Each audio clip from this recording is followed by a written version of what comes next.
Mga lods, so may nag-message po sa atin na gumawa po daw ako ng reaction video tungkol doon sa episode ng KMGS na gumawa ng improvise o ng DIY yung mister ng pampakiliti, no?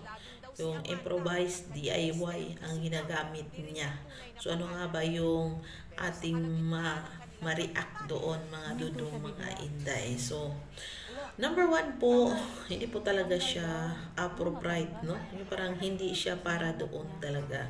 So, DIY nga, no? So, nag-do it your own lang siya, no? Gumawa na siya ng bagay na hindi para doon. So, kung may pera ka, pwede ka namang bumili.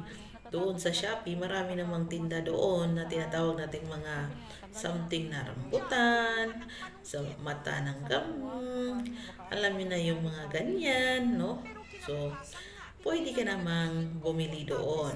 Pero kung wala ka namang pambili, wala ka ng pera, at gusto mo talaga ma-enhance yung kasiyahan, gusto mo talaga mas palawakin pa ang inyong pag-ana-ana, ay of course, hanapin nyo po ang kiliti ng inyong asawa. No? Pakiramdaman yung babae kung saan ba talaga yung tinatawag nating weakness niya. So, gamitin ang pakiramdam, gamitin ang mga kamay, gamitin ang mga kuan dyan, mga dila, mga ano pa dyan, no? Para maano. Marami pong bagay na dapat gawin. Hindi lang po ang pagpasok, hindi lang po ang pagdiretsong tira, hindi lang po ang pagdiretso o kijud-kijud dyan, no?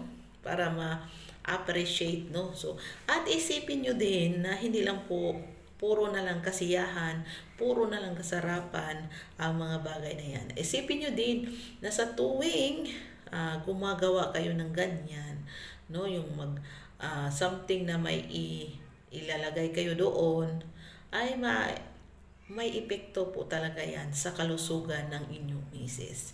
Kung mahal nyo ang asawa nyo, kung ayaw nyong ma-RIP ang asawa nyo kasi mag-infection, so, the more na magasgas, the more ang infection, the more na magkasakit yung asawa ninyo, problema na naman, pera na naman, di ba? No?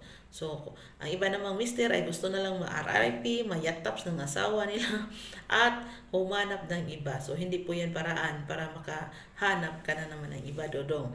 Kung talagang mahal mo yung asawa mo, dodong, so mag-create ka ng ibang pamaraan na mas palawakin pa, mas pasiyahin pa ang inyong pag-ana-ana.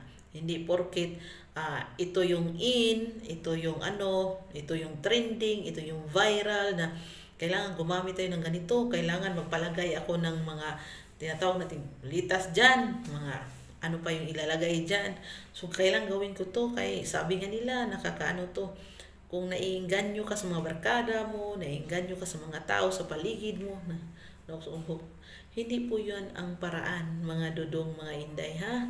So, kung talagang mahal mo ang asawa mo, no? Kailangang pag-iingatan mo siya, no? Marami tayong mga natural na paraan, no?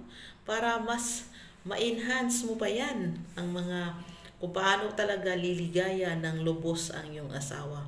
Hindi naman talaga ang kaligayahan ay nasa ana-ana lang. So, maraming paraan para mapaligaya, no? So, yung iba naman siguro, kulang ka sa performance, kaya gusto mo gumamit ng mga bagay-bagay na feel mo mapasaya siya. Pero kung ikaw yung lalaki na with self-confidence na, kaya kong paligayahin, no? Kahit natural o normal lang ako magkijud-kijud dyan, or mag ano-ano dyan, no? So, mga ganyang bagay, kung feel mo na masaya si Mrs. sa mga ganito, gawin mo. Wag nang maghanap pa na ganito, mag-explore pa ng ganito kung hindi mo naman kayang panindigan. So, kailangan number one, kailangan alam mo yung protection, alam mo yung pag-iingat, at higit sa lahat, lagi mong isipin na mahal mo ang asawa mo. Ayaw mo mayataps ang asawa mo. Kaya pag-iingatan mo siya ng todong-todo. So, see you sa aking next video. So, sana may konti tayong napulot, no? may kunti tayong napulot sa mga video na to na kung saan hindi po talaga kailangan po talagang walang kumpiyansa. So bye bye for now.